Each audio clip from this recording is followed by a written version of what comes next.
पिला माने Vidya Bharati study channel को पिला माने मो स्वागत जनाऊँगी।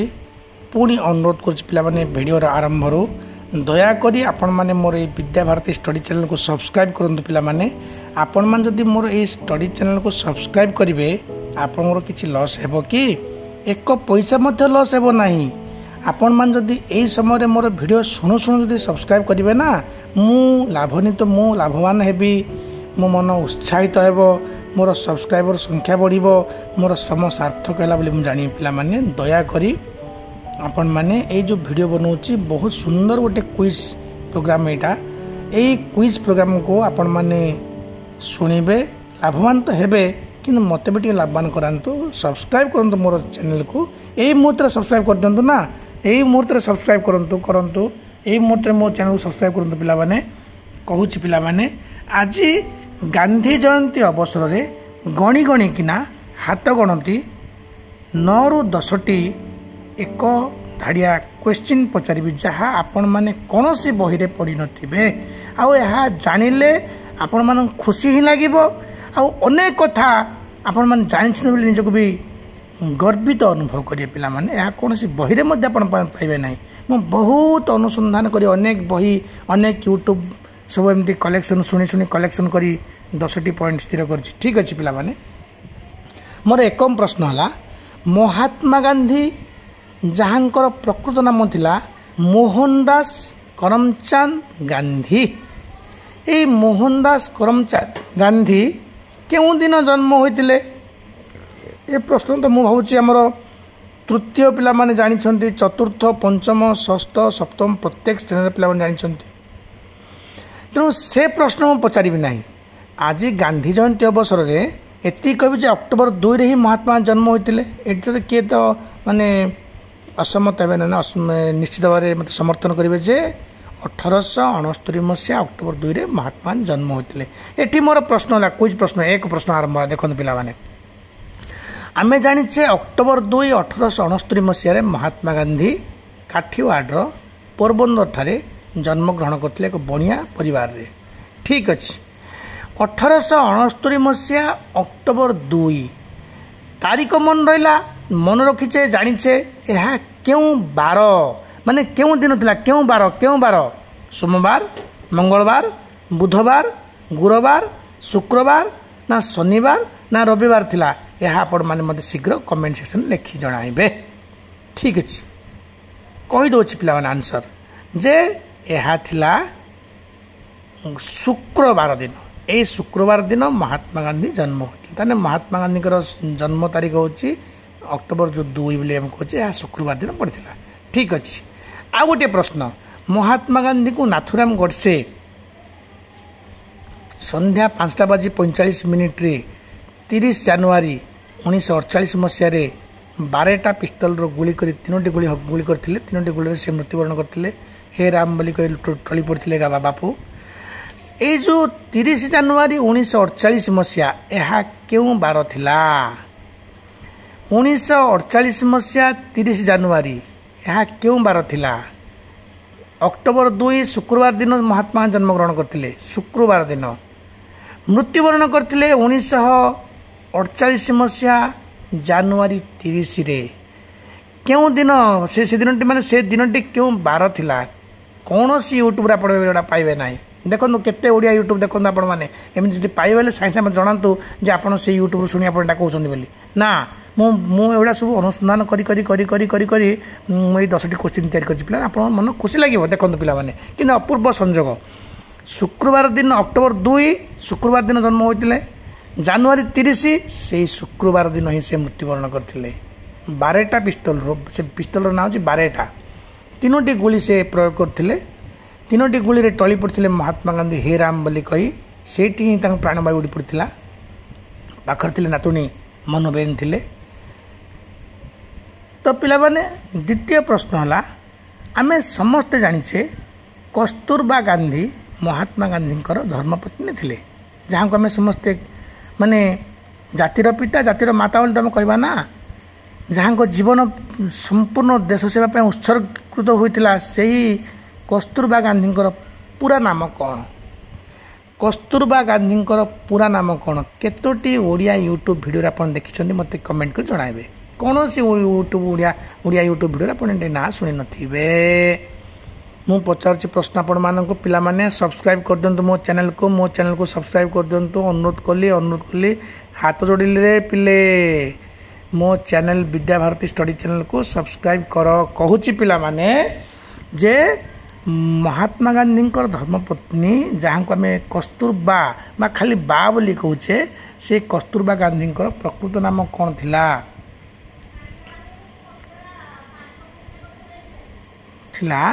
कस्तूरबा मक्खनलाल कस्तूरबा बा कस्तूरीबेन मक्खनलाल नुहे मक्खनलाल कपाड़िया हाँ पिला माने आपण मैंने शुणिले आहरी गोटे कथा विश्वास करेंगे ना जे महात्मा गांधी स्त्री कस्तूरबा गांधी 6 मास बड़ थिले माने महात्मा गांधी जदि 1869 मसीहा अक्टोबर 2 रे जन्म होते से केवे जन्म होते बा जन्म होते 1869 मसीहा से वर्ष 1869 मसीहा अप्रिल 11 जन्म होते तमें अप्रिल रु मे रु जून रु जुलाई रु अगस्त सेप्टेम्बर अक्टोबर केते 6 मास व्यवधान थिला से 6 मास बड़ थिले ठीक अच्छी उभय ये भी पोरबंदर जन्म होते बा मध्य पोरबंदर जन्म होते आम जानीगले हौ बर्तमान कस्तूरबा गांधी बापा ना कौन थिला पिला माने कस्तूरबा गांधी बापा नाम थिला गोपाल दास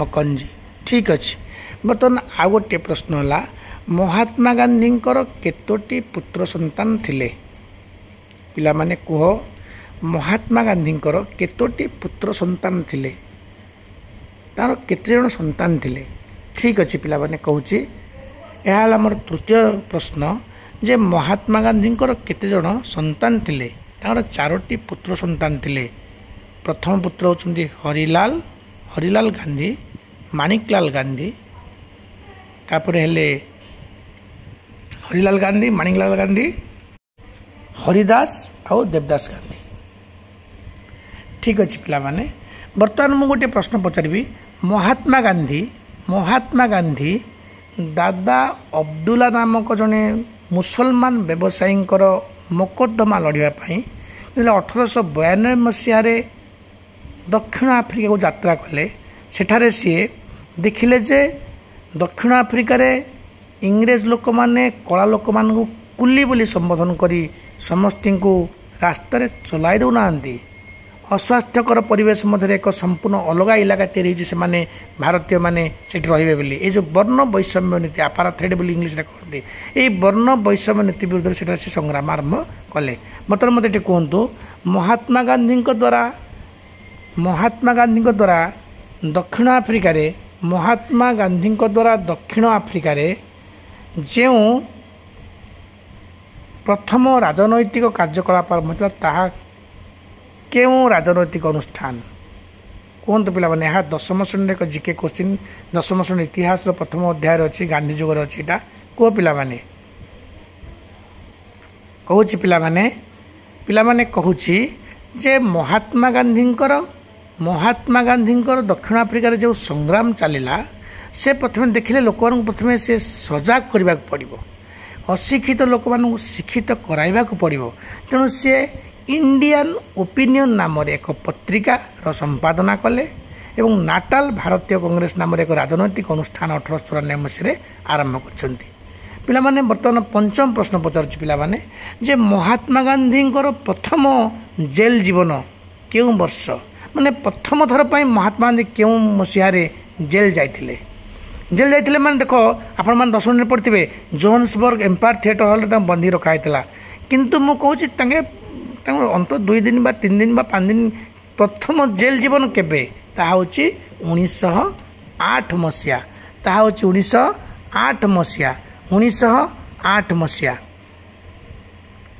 आउ गोटे प्रश्न माने गुरुत्वपूर्ण प्रश्न महात्मा गांधी जीवन जे पिला माने मते कहतु महात्मा गांधी निजर जो अस्त्र अहिंसा अस्त्र सत्याग्रह ये सत्याग्रह से अहिंसा नामक अस्त्र बोली प्रयोग करते माने कहते ये अहिंसा अस्त्र जो सत्याग्रह को से प्रथमे केउठारे प्रयोग करथिले आंसर होची दक्षिण आफ्रिकार प्रयोग करथिले।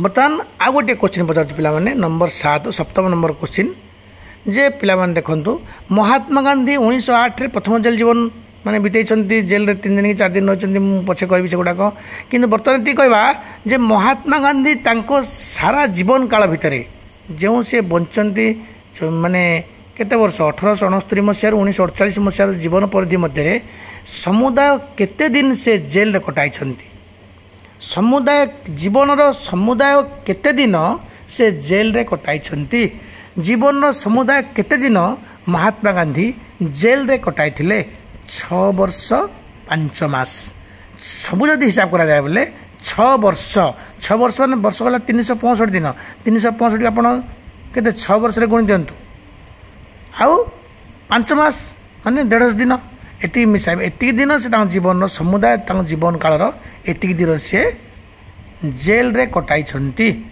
वर्तमान आउ गोटे प्रश्न पिला मानु पचारुछि ता पूर्व पुणी आपण मानु कह दोछि पिला माने पुणी आपण मानु कहूछि पिला माने मोर चैनल को आपण माने सब्सक्राइब करंतु।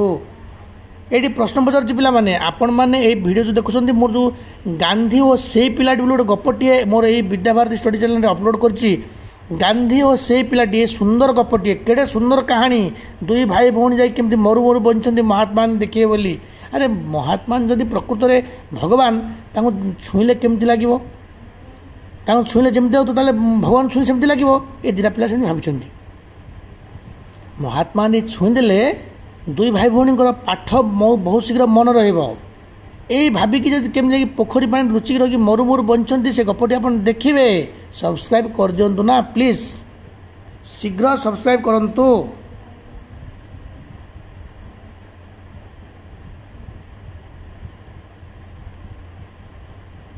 हाँ पिला माने बर्तमान मुझे कौच कौन कहली जे आपण मैंने शुणिले बर्तमान मोर ये वीडियो शुणिले बर्तमान आउ गोटे क्वेश्चन पचार पिला देखु जे से क्वेश्चन हूँ कौन जे महात्मा गांधी स्त्री माने अति गोटे करुण इतिहास बोली कहले अत्युक्त हे ना महात्मा गांधी स्त्री कस्तूरबा जी जातिर माता बोली जातिर माँ आमर से कस्तूरबा गांधी केबे मृत्युवरण कले कस्तूरबा गांधी केबे मृत्युवरण कले पिला माने आगा खां पैलेस रे आगा खां पैलेस रे 1944 मसीह आगा खां पैलेस माने पुणे रे थिबा आगा खां पुणे रे जोड़े जेल थिला गोटे होची आराभाड़ा जेल आ गोटे होची आगा खां पैलेस ए आगा खां पैलेस रे बंदी जीवन यापन थिबा समय रे 1944 मसीह कस्तूरबा गांधी शेष निश्वास त्याग करछंती। बर्तमान आ गोटे सुंदर प्रश्नटे पचार पिला माने हाँ से प्रश्नटी कौन से प्रश्न हला महात्मा गांधी दक्षिण आफ्रिकारु केबे भारत फेरिछंती यह 10म श्रेणीर बोर्ड परीक्षार हिस्ट्री क्वेश्चन टीए बही रे अच्छी परीक्षार मध्य पड़ी पिला माने क्विज क्वेश्चन कहतु 1915 मसीहा जनवरी 9 तारिख दिन महात्मा गांधी दक्षिण आफ्रिकारु फेरिछंती। बर्तमान आउ गोटे प्रश्न पिला माने महात्मा गांधी काहाकू निजर राजनैतिक गुरु बोली मानि नैथिले जेमती सुभाष चंद्र बोस मानिथिले काहाकू कमेंट सेक्शन जणाइबो। महात्मा गांधी मानिछंती काहाकू गोपाल कृष्ण गोखले। बर्तमान पिला माने देखंतु मते प्रश्न उत्तर दियंतु जे महात्मा गांधी 1915 मसीहा जनवरी 9 रे कोड फेरिले दक्षिण आफ्रिका भारत को फेरिले से साबरमती आश्रम केउठारे केउ दिन केउ मसीहा रे तैयारी कले और साबरमती आश्रम केउ आश्रम नाम रे परिचित हला पिला माने पचारुछि पिला माने कोंतु आंसरटा कहि दोछि पिला माने सब्सक्राइब कर दियंतु ना मो चैनल को प्लीज 1915 ମସିହା ଜାନୁଆରୀ 9ରେ ତ ଫେରିଲେ ନା। 1915 ମସିହା ଜାନୁଆରୀ 9ରେ ସେ ମାନେ କେଉଁଠୁ ଦକ୍ଷିଣ ଆଫ୍ରିକାରୁ ମହାତ୍ମା ଗାନ୍ଧୀ ଫେରିଛନ୍ତି। ଫେରିବା ପରେ ପରେ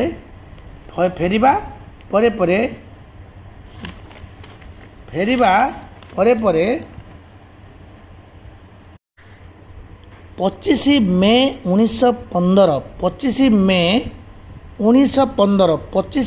1915ରେ ମହାତ୍ମା ଗାନ୍ଧୀ 25 ମେ 1915ରେ ମହାତ୍ମା ଗାନ୍ଧୀ ଜୀବନଲାଲ ଦେଶାଇ ନାମକ ଜଣେ ବ୍ୟକ୍ତିଙ୍କର ଅନୁରୋଧ କ୍ରମେ ସେ ଗୁଜୁରାଟ ରାଜ୍ୟର ଅହମ୍ମଦାବାଦ ଜିଲ୍ଲାର କୋଚରା ଏହି ଇଲାକାରେ ଗୋଟିଏ ବଙ୍ଗଳା ମାଧ୍ୟମରେ ସେ ଅବସ୍ଥାନ କରିଛନ୍ତି ଏବଂ ସେଇଠି ସେ ତାଙ୍କର ପ୍ରଥମ ଆଶ୍ରମ ଆରମ୍ଭ କରିଛନ୍ତି। ପରବର୍ତ୍ତୀ ପରେ ତାହା ହରିଜନ ଆଶ୍ରମ ବା ସତ୍ୟାଗ୍ରହ ଆଶ୍ରମରେ ପରିଣତ ହେଲା। କିନ୍ତୁ ମହାତ୍ମା ଗାନ୍ଧୀ ଯେତେବେଳେ ଦେଖିଲେ ଏଠି ଜାଗାର ଅଭାବ ଅଛି, ପର୍ଯ୍ୟାପ୍ତ ପରିମାଣ ଜାଗା ନାହିଁ, 33 ଏକର ପରିମିତ ଏକ ବିରାଟ ଅଞ୍ଚଳକୁ ସାବରମତୀ ନଦୀ କୂଳ ଯାହା ଅବସ୍ଥିତ ସେଠିକି ସେ ଆଶ୍ରମକୁ ସ୍ଥାନାନ୍ତରିତ କରିବା ପାଇଁ ଚେଷ୍ଟା କରିଛନ୍ତି। 17 ଜୁନ୍ 1917 ମସିହା ଦେଖନ୍ତୁ ପିଲା, ଇଏ ହେଉଛି କ'ଣ 25 ମେ 1915ରେ ଜୀବନଲାଲ ଦେଶାଇଙ୍କ ପରାମର୍ଶ କ୍ରମେ ବା ଅନୁରୋଧ କ୍ରମେ ସିଏ ପ୍ରଥମେ କେଉଁଠି ଅହମ୍ମଦାବାଦରେ ସିଏ ଆରମ୍ଭ କଲେ ସତ୍ୟାଗ୍ରହ ଆଶ୍ରମ। କିନ୍ତୁ ଜାଗା ପାଇଲାନି ବୋଲି ସିଏ ସାବରମତୀ ନଦୀ କୂଳରେ 33 ଏକର ପରିମିତ ଅଞ୍ଚଳକୁ ନିଜର ଆଶ୍ରମସ୍ଥଳୀ ରୂପେ ବାଛି ନେଇଛନ୍ତି ଏବଂ ସେଇଠି ସେ ଆଶ୍ରମ ତିଆରି କରିଛନ୍ତି। ତାର ଡେଟ୍ ହେଉଛି 17 ଜୁନ୍ 1917। ଏ ଯେଉଁ 25 ମେ 1915 ଏହା ହେଉଛି ସେଇ ଅହମ୍ମଦାବାଦର ସତ୍ୟାଗ୍ରହ ଆଶ୍ରମ। କିନ୍ତୁ ସାବରମତୀ ନଦୀ କୂଳ ଯେଉଁ ଆଶ୍ରମକୁ ତା ନାଁ ହେଉଛନ୍ତି ସାବରମତୀ ବୋଲି, ସିଏ ହେଉଛି 17 ଜୁନ୍ 1917 ମସିହା। ତାହେଲେ ପିଲାମାନେ ଏତିକି କୋଶ୍ଚିନ୍ ମୁଁ ଆପଣମାନଙ୍କୁ କହିଲି। ସାବରମତୀ ଆଶ୍ରମ ସମ୍ବନ୍ଧରେ ଆପଣଙ୍କୁ ଜଣାଇଦେଲି। ସାବରମତୀ ଆଶ୍ରମ ବିଷୟରେ ଆପଣ ଜାଣିଲେ। ମହାତ୍ମା ଗାନ୍ଧୀ ନିଜର କଠୋର ବ୍ରହ୍ମଚର୍ଯ୍ୟ ବ୍ରତର କେମିତି ସେ ପ୍ରୟୋଗ କରୁଛନ୍ତି ନିଜ ନାତୁଣୀଙ୍କ ଦେହରେ, ତାହା ମଧ୍ୟ ସୁନ୍ଦର ଏକ କାହାଣୀଟିଏ, ଏକ ନିଚ୍ଛକ ସତ୍ୟ କାହାଣୀ। ମହାତ୍ମା ଗାନ୍ଧୀଙ୍କ ଜୀବନରେ ଏକ ଅବିଚ୍ଛେଦ୍ୟ କାହାଣୀ କହିଲେ ଅତ୍ୟୁକ୍ତି ହେବ ନାହିଁ। ତାହା ପାଇଁ ମୁଁ ଗୋଟେ ଭିଡ଼ିଓ ବନେଇଛି, ଆପଣମାନେ ସେ ଦେଖନ୍ତୁ। ଯେ ନାମ ରଖିଛି ମୁଁ ସେ ଭିଡ଼ିଓର ଇନ୍ଦ୍ରଜିତ ସ୍ଥିରପ୍ରଜ୍ଞ ମହାତ୍ମା ଗାନ୍ଧୀ। ସେଇ ଭିଡ଼ିଓ ଆପଣମାନେ ଦେଖିବେ, ସବସ୍କ୍ରାଇବ୍ କରନ୍ତୁ ପିଲାମାନେ। ହଉ ପିଲାମାନେ, ମହାତ୍ମା ଗାନ୍ଧୀ କେଉଁ ଦିନ ମଲେ ସେଇଟା ବି ଆପଣମାନଙ୍କୁ କହିସାରିଛି। ପ୍ରଥମେ ମହାତ୍ମା ଗାନ୍ଧୀଙ୍କର 4 ପୁଅ ଥିଲେ, ଏହା କହିଛି। ଏତିକି ରହୁଛି ପିଲାମାନେ। ଆଉ ଗୋଟିଏ ଇମ୍ପୋର୍ଟାଣ୍ଟ କୋଶ୍ଚିନ୍ ହେଲା, ମହାତ୍ମା ଗାନ୍ଧୀ ଭାରତୀୟ ଜାତୀୟ କଂଗ୍ରେସରେ କେବେ ସଭାପତି ହୋଇଥିଲେ? ମାନେ ପ୍ରଥମ ଥର ପାଇଁ ମହାତ୍ମା ଗାନ୍ଧୀ ଭାରତୀୟ ଜାତୀୟ କଂଗ୍ରେସରେ କେଉଁ ଅଧିବେଶନରେ କେଉଁ ମସିହାରେ ସଭାପତି ରୂପେ ନିର୍ବାଚିତ ହୋଇଥିଲେ? ଯଦି କହିବା ଏମିତି ମଧ୍ୟ କହିପାରିବା, ଆଉ କେଉଁ ଅଧିବେଶନରେ ମହାତ୍ମା ଗାନ୍ଧୀଙ୍କର ପରାଜୟ ହୋଇଥିଲା? ଏଇଠି କହିଦେଉଛି ପିଲାମାନେ, ଆମେ 10ମ ଶ୍ରେଣୀରେ ପଢ଼ିଛେ 1939 ମସିହାରେ ତ୍ରିପୁରୀ ଜାତୀୟ କଂଗ୍ରେସର ଯେଉଁ ଅଧିବେଶନ ହେଲା, ସେଥିରେ ମହାତ୍ମା ଗାନ୍ଧୀ ନିଜେ ପ୍ରତିଦ୍ୱନ୍ଦିତା କଲେ ନାହିଁ। ସେ ପଟ୍ଟାଭି ସୀତାରାମୟ୍ୟାଙ୍କୁ ନିଜର ପ୍ରାର୍ଥୀ ରୂପେ, ସମର୍ଥିତ ପ୍ରାର୍ଥୀ ରୂପେ ଦଣ୍ଡାୟମାନ କରାଇଲେ। କିନ୍ତୁ ସିଏ ଯେତେବେଳେ ପରାସ୍ତ ହୋଇଗଲେ ସୁଭାଷ ଚନ୍ଦ୍ର ବୋଷଙ୍କ ଦ୍ୱାରା, ମହାତ୍ମା ଗାନ୍ଧୀ କହିଛନ୍ତି ପଟ୍ଟାଭି ସୀତାରାମୟ୍ୟାଙ୍କର ପରାଜୟ ମୋର ପରାଜୟ। ତେଣୁ ଏଠି ମହାତ୍ମା ଗାନ୍ଧୀ ପରାଜୟ ଲାଭ କରିଛନ୍ତି ବୋଲି କହିଲେ ଅତ୍ୟୁକ୍ତି ହେବ ନାହିଁ। କାରଣ ନିଜେ ମହାତ୍ମା ଗାନ୍ଧୀ ପ୍ରତ୍ୟେକ ଲୋକମାନଙ୍କୁ କହିଥିଲେ ତୁମେ ପଟ୍ଟାଭି ସୀତାରାମୟ୍ୟାଙ୍କୁ ଭୋଟ ଦିଅ ବୋଲି। ତେଣୁ ଏଠି ମୁଁ କହିଲି ସେ ପରାଜିତ। କେବେ ସେ ପ୍ରଥମ ଥର ପାଇଁ ନିର୍ବାଚିତ ହୋଇଛନ୍ତି? ଏହା ହେଉଛି 1924 ମସିହାରେ କର୍ଣ୍ଣାଟକର ବେଲଗ୍ରାମ ଠାରେ ଏକ ଅଧିବେଶନ ହେଲା, ଭାରତୀୟ ଜାତୀୟ କଂଗ୍ରେସର ବାର୍ଷିକ ଅଧିବେଶନ ହେଲା। ସେଇଠାରେ ସେଇ ଯେଉଁ ଅଧିବେଶନରେ ମହାତ୍ମା ଗାନ୍ଧୀ କଂଗ୍ରେସର ସଭାପତି ରୂପେ ନିର୍ବାଚିତ ହୋଇଥିଲେ ଏବଂ ଏହା ତାଙ୍କର ପ୍ରଥମ ଏବଂ ଶେଷ ବୋଲି କହିଲେ କିଛି ଅତ୍ୟୁକ୍ତି ହେବନି। କାରଣ ଦ୍ୱିତୀୟ ଥର ପାଇଁ ସେ ନିର୍ବାଚନରେ ସେ ପ୍ରତିଦ୍ୱନ୍ଦିତା କରିନାହାନ୍ତି। 1939 ମସିହାରେ ତାଙ୍କର ସମର୍ଥ ପ୍ରାର୍ଥୀ ପଟ୍ଟାଭି ସୀତାରାମୟ୍ୟାଙ୍କୁ ପରାସ୍ତ କରିଛନ୍ତି ସୁଭାଷ ଚନ୍ଦ୍ର ବୋଷ। ଏ କୋଶ୍ଚିନ୍ ମଧ୍ୟ ମୁଁ କହିଛି। ଆଉ ଗୋଟିଏ ଇମ୍ପୋର୍ଟାଣ୍ଟ କୋଶ୍ଚିନ୍ ମୁଁ କହୁଛି ଯେ ସ୍ୱରାଜ ବୋଲି ଯେଉଁ ଶବ୍ଦଟି, ଏହା ଭାରତୀୟ ଜାତୀୟ କଂଗ୍ରେସର କେଉଁ ଅଧିବେଶନରେ ପ୍ରଥମେ ଗୃହୀତ ହୋଇଥିଲା? 19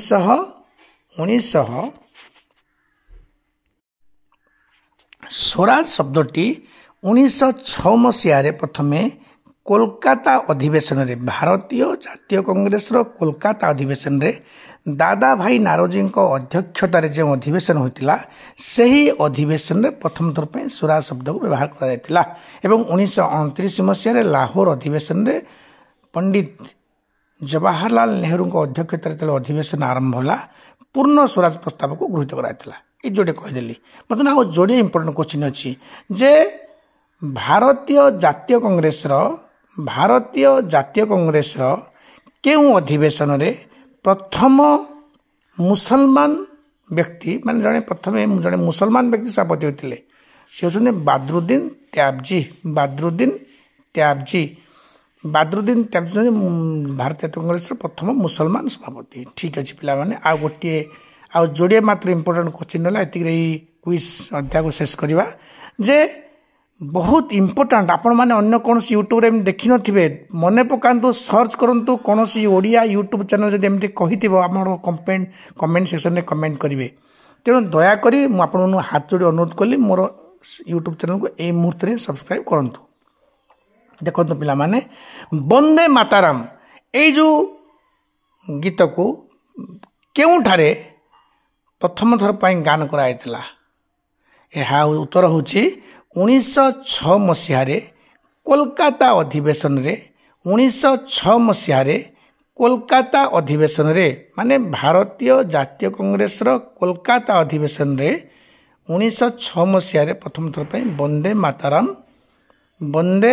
ମାତାରାମ ଏଇ ଯେଉଁ ସଙ୍ଗୀତକୁ ପ୍ରଥମ ଥର ପାଇଁ ଗାନ କରାଯାଇଥିଲା। ତ ଏଇଟା ମୁଁ ଆପଣମାନଙ୍କୁ କହିଲି 1906 ମସିହାରେ ବୋଲି କହିଲି, କୋଲକାତା ଅଧିବେଶନ କହିଲି। ତ ଏଇଠି ଗୋଟେ ପ୍ରଶ୍ନ ପଡ଼ିଯିବ, ଏଇ ଯେଉଁ 1906 ମସିହା ଯେଉଁ ବନ୍ଦେ ମାତାରାମ ସଙ୍ଗୀତ ଗାନ କରାଗଲା ଜାତୀୟ କଂଗ୍ରେସରେ, ଏହାର ସଭାପତି କିଏ ଥିଲେ? ରହିମତୁଲ୍ଲାହ ସୟାନୀ। ବର୍ତ୍ତମାନ ଆସିଲା ଜନଗଣ ମନୋଧି ସଙ୍ଗୀତ। ଆମେ ଯେଉଁ ଜାତୀୟ ସଙ୍ଗୀତ କହୁଛେ ଏହାକୁ ପ୍ରଥମେ କେବେ ଗାନ କରାଯାଇଥିଲା? ସେଇ କୋଲକାତା ଅଧିବେଶନରେ, ଭାରତୀୟ ଜାତୀୟ କଂଗ୍ରେସର କୋଲକାତା ଅଧିବେଶନରେ 1906 ହେଲା ସିଏ ବନ୍ଦେ ମାତରମ। 1911 5 ବର୍ଷ ପରେ 1911 ମସିହାରେ କୋଲକାତା ଅଧିବେଶନରେ ହିଁ ପ୍ରଥମ ଥର ପାଇଁ ଏହି ଜାତୀୟ ସଙ୍ଗୀତକୁ ଗାନ କରାଯାଇଥିଲା। ସଭାପତି କିଏ ଥିଲେ? ସଭାପତି କିଏ ଥିଲେ ପିଲାମାନେ? ଆପଣମାନେ କୁହନ୍ତୁ ସଭାପତି କିଏ ଥିଲେ? କମେଣ୍ଟ ସେକ୍ସନରେ ଜଣାନ୍ତୁ। ସଭାପତି କିଏ ଥିଲେ? ନା ବିଶନ ନାରାୟଣ ଘର। ପିଲାମାନେ ବର୍ତ୍ତମାନ କହୁଛି ପ୍ରଥମ ମହିଳା ସଭାପତି ହେଉଛନ୍ତି 1906 ମସିହା। ଆମର ବର୍ତ୍ତମାନ ଦେଖନ୍ତୁ 1916 ମସିହାରେ 1916 ମସିହାରେ କୋଲକାତାରେ ଯେଉଁ ଅଧିବେଶନ ହେଲା ସେ ଆନି ବେସାନ୍ତ ହୋଇଥିଲା। କିନ୍ତୁ ପ୍ରଥମ ଭାରତୀୟ ମହିଳା ବୋଲି କହିଲେ 1925 ମସିହାରେ କାନପୁରଠାରେ ସରୋଜିନୀ ନାଇଡୁ ହେଲେ ପ୍ରଥମ ଭାରତୀୟ ମହିଳା ସଭାପତି। ଠିକ୍ ଅଛି ପିଲା ରହିଲେ।